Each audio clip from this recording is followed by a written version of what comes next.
friends are heathens, take it slow.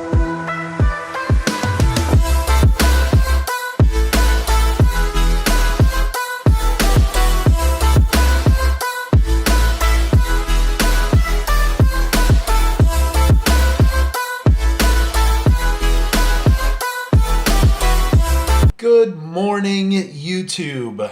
Good morning, good night. It's morning, it's 5 a.m. right now, and I was so exhausted yesterday, but I could not sleep at all. It was a horrible, horrible, horrible event. I finally got tired around 7:30 p.m. last night, and I'm supposed to be at work at 11, so I said nope and actually went to sleep. It's depressing sometimes. Not really, more comedic than depressing, but you just want to sleep and you can't, and your brain just won't shut down. Your body's not physically tired, but for some reason you know you should be tired. I mean, I worked last night. I worked a full night. You know, it was wasn't anything crazy or over the top, but it certainly was a full night. The 2 nights prior, I had only been sleeping for 3 hours, 2.5 hours, and 3 hours, respectively. It was very strange for me to have energy and still be going all the way up until 7:30 last night. So to be safe, I do have a 30-minute commute on the interstate, and I would rather not be passing out at the wheels. I did go ahead and call out last night, which is good because it means that I get to bring you guys an extra vlog today that I probably should have sent to you guys yesterday. However, the problem with that was I was not going to be able to put out anything of quality, so I said screw it. That said, today I want to talk about robots and the job environment. This came up last night with a coworker of mine. It was funny for the two of us to be talking about that because I used to work with robots. I used to work with robotic welders. I'm definitely interested in robots, so I do follow a lot of the robotics programs like the Honda Osimo, some of the DARPA projects that we have, Curitas versus Megabots. You know, there's a lot of things that I really enjoy about robots. Obviously, I wrote 4 books about giant robots. I'm kind of interested. And then I did work with robotic welders while I was at my previous job. So I have some experience with them. And then on top of that, I am definitely following along with where trends are going as far as robotics are concerned. That's something that I kind of wanted to bring up. Robots are not replacing anybody's job anytime soon at all. I know some people are like, well, you worked with robotic welders, but what if every one of those robots was replaced with a human that could have been doing the same job? Well, first off, humans couldn't be doing the same job. Second off, we have too much demand that humans could never keep up with a robotic welder. Ever. And third, those robots actually get more people jobs. Let me explain that for you. If you were going to replace every robot in the manufacturing plant that I used to work at with human beings, 1, you would go bankrupt immediately. 2, robots are able to produce vehicles at a much faster rate. They are able to complete their welds faster than a human welder could complete the welds. So you have 2 things here. You're increasing your production output. You're decreasing the amount of time it takes per unit. Those are kind of the same thing, but not really. Because hang out with me for a second. If you were to put enough people into the manufacturing plant to replace all of those robots and keep up with the robots' production rate, not only would you be bankrupt, but you'd have no space if you could magically keep running without paying anybody any money. When companies install these robotic welders, they still need people to manage those robotic welders. Now, it doesn't have to be 1 person per robot. We have several areas that are completely autonomous. We have a lot of areas that are semi-autonomous, and we have some areas that you have to manipulate the robot. So there is plenty of job requirements for people to work with those robotic welders. And it's very easily surmised like this. If you have a higher production output and you can raise the quality and build of your vehicles, then you're going to sell more vehicles to the open market. That's just the way things work. If you find out that there's a really awesome product out there that's solid quality, very useful, and necessary for your daily life, you're going to go and buy it, right? That's exactly what a car is for most people in the United States, at least, and several people in other countries. Pretty much kind of have to have a car to get around. I mean, if you're in a city that is self-sufficient and has a public transit system that actually works really well, maybe you don't need a car. But most people in the United States actually do need a car to get around and to carry out their daily life. I have a 30-minute commute to and from work. And if you account for not being able to, have an off ramp and an on ramp at work and at home, it makes it so, I have to travel through the city. And even though I'm going in on the off shift, the third shift, I don't usually have a whole lot of traffic, but it does add some travel time. So we need cars in our daily lives. Now, if we can raise the number of vehicles that we produce, then that's going to increase the amount of revenue that Mosine has. Whoops, that's going to have to come out. That's going to increase the amount of revenue that the company, the manufacturing company, has. Everybody says companies are greedy, and in this case, you're right, and I'm going to use that as my example.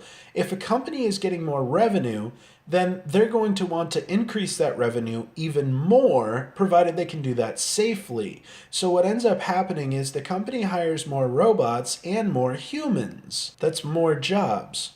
Remember that every robot has to have its weld certified too, which means we've got to have more people involved in the process.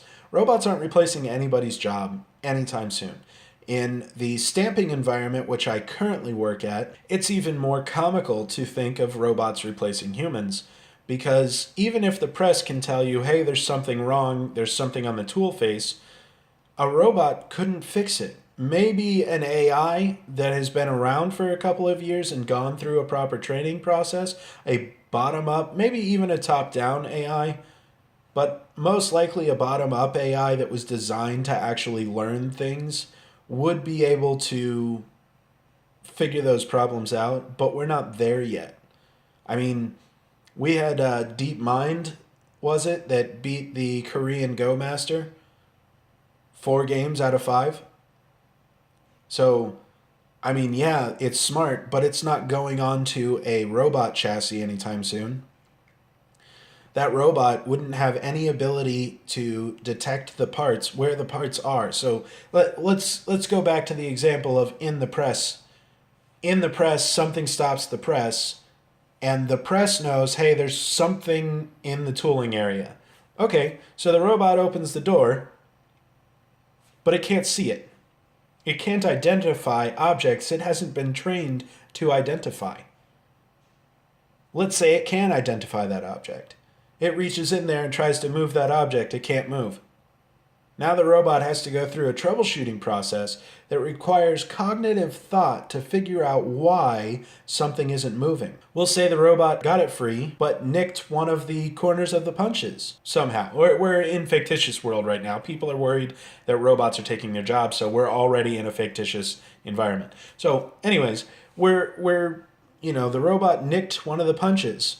Okay, well, now we have a chip on the part. Well, now we've got to pull the tool. We've got to wait for the tool to get rebuilt. You guys really think that a robot's going to be able to shred a tool safely, rebuild it, put it back together? No. I'll tell you right now, that's not going to happen.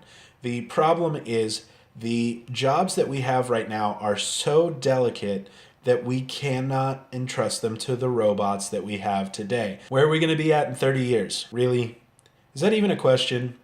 Robots still aren't going to take over our jobs in 30 years. I'll tell you why. We'll have created a brand new field, something else in which robots can't get around to yet.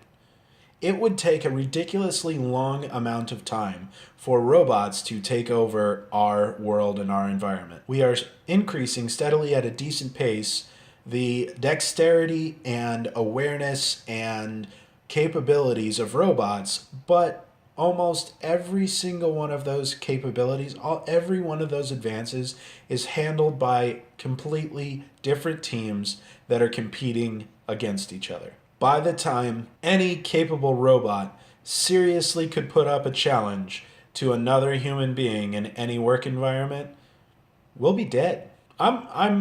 I'm considered a millennial. I'm considered a very early millennial. I did finally get the answer to that. I am a millennial, but I I somewhat hate that, but I'm an early millennial, so let's call me a late Gen X. The thing about being a millennial is that most millennials are expected to break 100 years old. Where that's the analysis of our medical trends and medical capabilities shows that most millennials, it's at least 51%. I do not have the exact percentage or the exact estimation in front of me. I do remember the wording was very clearly most millennials are expected to reach 100. That means at least 51% of the millennials are expected to break the 100-year-old range. That's incredible. But that still means there's another 70 years before we're going to get to the point where we're going to have robots start to seriously compete for job requirements or for jobs. And here's the other thing, we're going to have so many new fields, it really won't matter. We're now starting to acknowledge again that arts are important. We're now starting to acknowledge that things like enjoying the senses are important. And those people are creating new jobs for themselves. People want to be able to enjoy art, so they're going to go to an art museum. Well, sure, the art museum can be run by robots, or even without robots, but who's going to make the art? We're millennials do not like the older things. They want new things. They want brighter things. Where millennials are losing a sense of how important history is. And you can see that. Go talk to a millennial. Go talk to a normal millennial. I don't classify myself as a normal millennial. As a matter of fact, one of my supervisors and I laugh about this. He will start going off on how millennials act, and I'll be around and I'll be looking at him and I'll say, I'm not like that, and I'm a millennial. And he goes, you're one of the weird ones. And I say, thank you. So go talk to a real millennial, a solid hipster or so, and ask them how important World War II was to them. Ask them about slavery. Ask them about Catherine the Great. Ask them about Caesar. Ask them about a Greek philosopher. Go and ask them what any of history had to do for them and why that history is important to them, what that history should have taught them. They won't be able to answer you. They won't. They won't. Because they don't care. Unfortunately, the millennial generation is going to be the generation that forgets that history predicts your future. Being the generation that has forgotten the importance of history, we don't really have to worry about millennials not picking up the arts. We've got electronica music. I love electronica music. I really do. I still do listen to older music. I will even go back all the way to classical music and still be happy. But again, I'm not a true millennial. Anyways, with this new desire for art and creativity, we're running into a point where while robots can create fantastic fractals that are really super impressive, they're not at the point where they can express art in a way that a picky millennial is going to accept. Sure, let the robots run the museums, but millennials aren't going to go to a museum that doesn't have newer art in it. So how are the robots going to take away those jobs? And being that so many millennials care about what's new and what's going on now and not so much about the past, we're going to be getting rid of historical monuments in some areas. We're going to replace them with new modern things. And some of that's a good thing, some of that's a bad thing. There are several historical monuments that nobody has visited in years except to take a picture of to show how degraded it is to the rest of the world. I'm sorry, but if your historical monument isn't actually doing its job of being a historical monument, then why is it there? That's more of a utilitarian side of me, not a millennial side of me. With most millennials expected to breach the 100-year age then we've kind of got to pay attention to the fact that resources are going to be really, really important in the near future. The awesome thing about that is technology has definitely been expanding towards space, and that is a good thing. And let me tell you something else. We're going to be creating new jobs for robots too. So even if I'm wrong and robots start stepping up way, way, way quickly and end up becoming something that could compete with us in the workforce, where do you think they're going to go? They're not going to take jobs on Earth. That's not worth their cost. If you are a enterprise and you're making a venture into something new, say space, would you trust that venture to fallible humans who need so many resources like oxygen and water and food and space just to, kind of deal with their stuff? They have anxieties and depression and blah blah blah. They're not going to trust something super important to somebody like a human. They're going to trust it to a robot. We hear about random things like this all the time, but space stations and moon bases and this and that, they're not going to be built by humans. They'll be built by a robot because they can send a robot up there that charges off of the sun, and that robot will need one thing: the sun to be there. And that robot will work for a period of time. And then when the sun's back, the robot will work again. So we're not going to send, humans to the moon for 6 months to a year to build a habitat for humans to live in. We're going to send a team of robots up there because they're cheaper and they're lighter. Whoa, robots lighter than humans? Yeah, if you think about it, I'm a rather big guy, but a normal human should be somewhere in the neighborhood of 200 pounds, 175 to 200 pounds for a normal male adult. At my age, 30 years old, we should be seeing a normal human male between 175, 210, maybe somewhere around that. So yeah, you've got a 400-pound humanoid robot. Here's the problem. The amount of food that a human would need for a 6-month trip, the amount of oxygen that a human would need for a 6-month trip, the amount of water that a human would need for the 6-month trip, all of the resources that would be necessary for the human to be able to have a safe environment, a bed, a place to work, a place to eat, a place to sit, places to relax. Those things are going to far outweigh any of the necessities of a robot. So we're not going to send humans up to space to go and build our next things. Our giant big structures that we're going to put out in space, they're not going to be built by humans. They might be overseen by humans. But that'll be something like a project manager coming out once a month to make sure that everything's going all right. There is no need to fear robots taking our jobs. Jobs aren't going anywhere, especially not in manufacturing. There are some places in which robots might take over or replace humans. You're looking at fast food. I'm sorry, but if you're working at McDonald's and making $15 an hour, there's a very, very big problem. Yeah, they're probably going to get rid of you. If you are working at McDonald's for $15 an hour, just running the drive-thru or whatever, your job is probably going to be going away. Now, if you're in manufacturing or any kind of performance-required job, something like that, they're not taking away your job.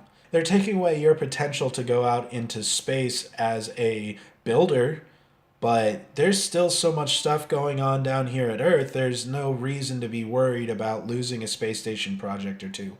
Really, it's not. And then also think about that, guys. I mean, we want robots to come. We really do want robots to come because the only way for us to expand as a human species is to find new places to live. A terraforming project on Mars, if we want any chance of that to be successful, we're going to have to use robots. You want a base on the moon? We're going to have to use robots. There's a giant space station that is proposed, a colony station that is being proposed, and there are several people seriously working on making that a reality. Hilton invested a ton of money about making a hotel in space. We've got so many projects that we want to do with expanding humanity. We need those robots. There are not enough humans. There are not enough humans. The robots are picking up our slack, and we need to kind of let them in that area. Now, this is getting kind of long. I think I'm gonna stop here. But thank you guys for listening. I hope that I was able to alleviate some of your worries about robots replacing humans in the job. No, no, no, no. They're not replacing us. They're helping us along, and we need them. So don't worry about a robot taking away your job. That's just silly. Have a nice night. Please don't make any sound.